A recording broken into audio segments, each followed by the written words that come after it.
Hallelujah. प्रभु यीशु मसीह के मधुर नाम में आप सबको जय मसीह की।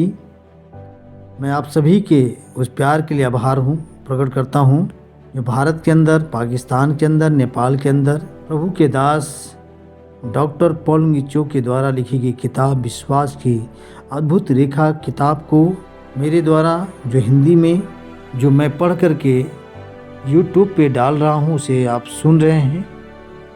प्रभु आप सबको, आपके परिवार को, आपकी सेवकाई को, आपकी नौकरी को बहुत आशीष दे। आपने इस किताब के तीसरे अध्याय में और पिछले भागों में देखा है कि हम अपने शब्दों को परमेश्वर के सामने सही रखें, क्योंकि परमेश्वर सुनने वाला है, सुनकर उत्तर देने वाला है। इसलिए जो बोलेंगे वही परमेश्वर करेगा। आगे हम देखेंगे मसीह की उपस्थिति को मुक्त करने के लिए उच्चारित शब्द की सामर्थ्य के उपयोग का तीसरा कारण है मसीह की उपस्थिति को मुक्त करना। जब आप अपने पवित्र शास्त्र को खोलकर रोमियो 10 अध्याय 10 आयत को पढ़ते हैं तो आप देखेंगे मनुष्य तो हृदय से विश्वास करता है, जिसका परिणाम धार्मिकता होता है, और मुंह से अंगीकार करता है, जिसका परिणाम उद्धार होता है। मुंह से विश्वास की स्वीकृति देने से यीशु मसीह द्वारा मिलने वाले उद्धार को मनुष्य प्राप्त करता है। इस अध्याय में कहीं पर भी यह नहीं लिखा गया है कि कोई जाकर यीशु मसीह को स्वर्ग से नीचे उतार कर लाया तब मसीह ने उद्धार प्रदान किया, परंतु ये कहा गया है कि वचन तेरे निकट है, तेरे हृदय में है। इस संपूर्ण क्रिया में यीशु मसीह कहाँ है, जिसका पता क्या है? उसका पता क्या है? दूर, ऊपर ऊंचे आसमान में नहीं, या जमीन की गहराई में भी नहीं। यीशु अपने वचन में है। यह वचन कहाँ है, जिसका परिणाम आपका उद्धार है? यह वचन आपके हृदय में और मुंह पर है। आप जो कुछ बोलते हैं उसमें यीशु मसीह बसता है। इसी प्रकार आप अपने बोले गए वचन के द्वारा यीशु की सामर्थ्य को मुक्त करते हैं। आप मसीह की उपस्थिति को भी उत्पन्न कर सकते हैं। यदि आप विश्वास के वचन स्पष्टता से नहीं बोलेंगे तो उन वचनों के द्वारा मसीह मुक्त नहीं होगा। पवित्र शास्त्र कहता है, जो कुछ तुम पृथ्वी पर बांधोगे स्वर्ग में भी बांधा जाएगा, जो कुछ तुम पृथ्वी पर मुक्त करोगे वह स्वर्ग में मुक्त किया जाएगा। हम पर यीशु मसीह की उपस्थिति को लोगों तक पहुंचाने की जिम्मेदारी है। मेरे 100 सहायक पादरियों के साथ वार्तालाप होती है, तब मैं उन्हें आज्ञा देता हूँ, जहाँ कहीं भी तुम जाते हो, यह तुम्हारी जिम्मेदारी है कि तुम मसीह यीशु की उपस्थिति को उत्पन्न करो। यीशु मसीह को मुक्त करके विशिष्ट आवश्यकता की पूर्ति करना तुम्हारा काम है। मैं आपको कुछ उदाहरण देना चाहता हूँ। हमारे इलाके में अनेक विभिन्न गत प्रणाली की कलीसियाएं हैं। एक विशेष प्रेस्बिटेरियन धर्म के सेवक केवल नए जन्म के अनुभव के विषय में ही प्रचार करते हैं। वह अत्यंत सामर्थ्य से केवल उद्धार का संदेश देते हैं, तो वह केवल मसीह की उस उपस्थिति को मुक्त करता है और निर्मित करता है जो यह उद्धार का अनुभव देता है।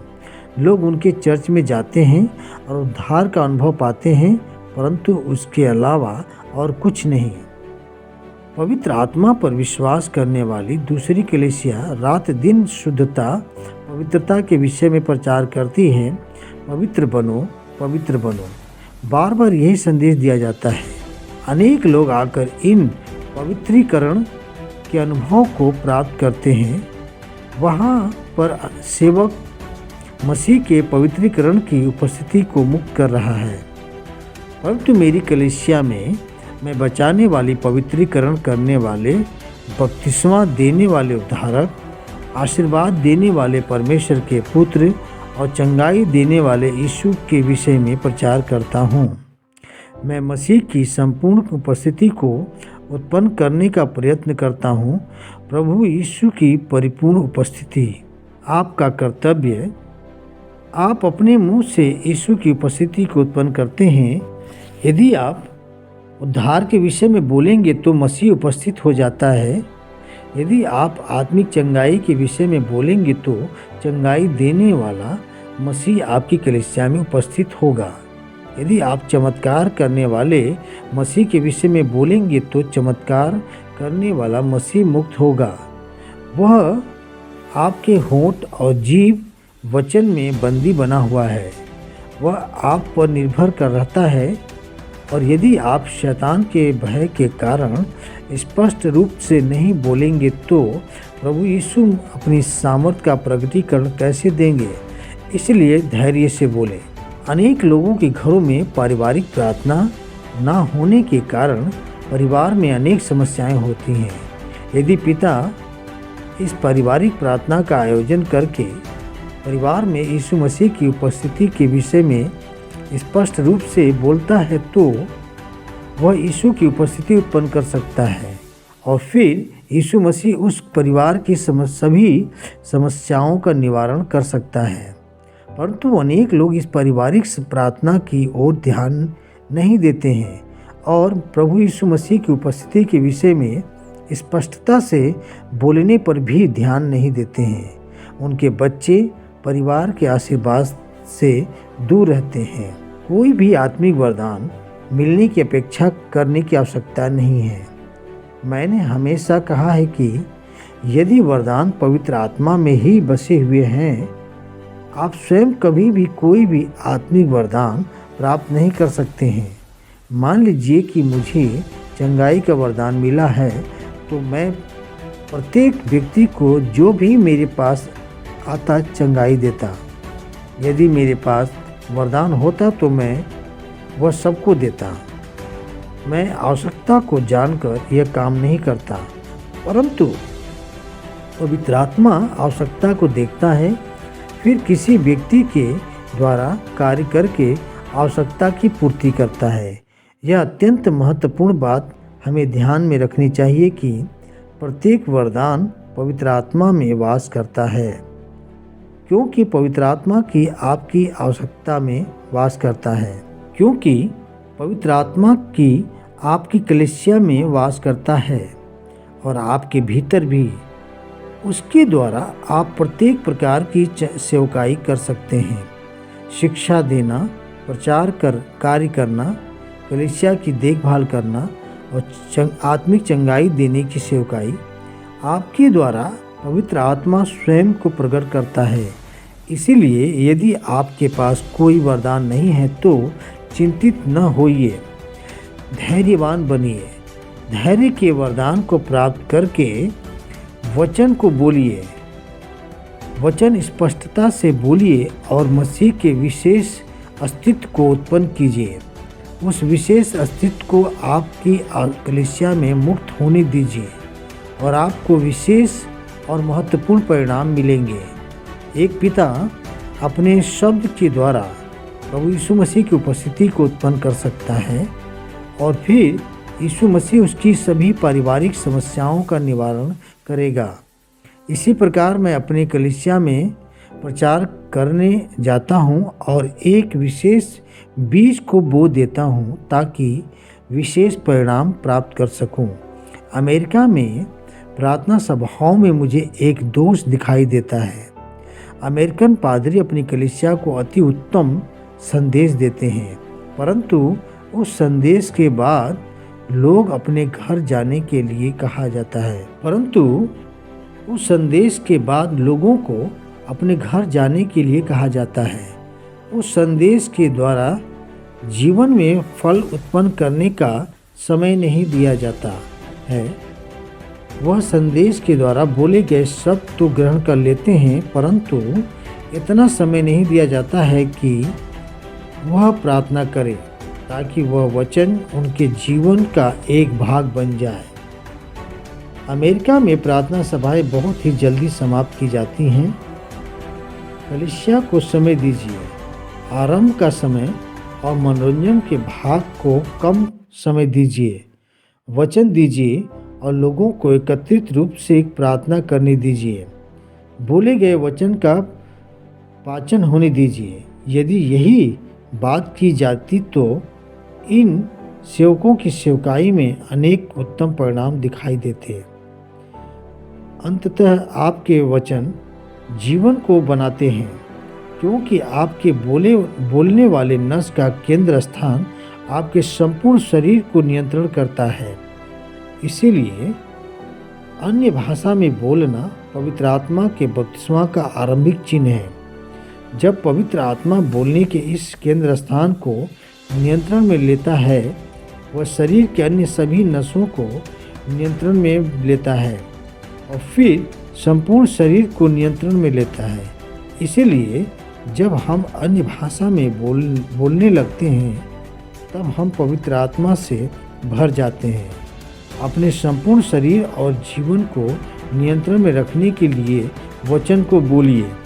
पवित्र आत्मा को वचन दीजिए ताकि वह उस वचन के द्वारा कुछ उत्पत्ति कर सके।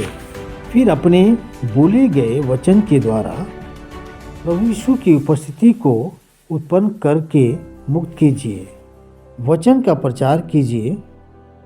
बोले गए वचन में सामर्थ्य है और जब आप इस वचन को मुक्त कर देते हैं तो वह वचन चमत्कार करता है।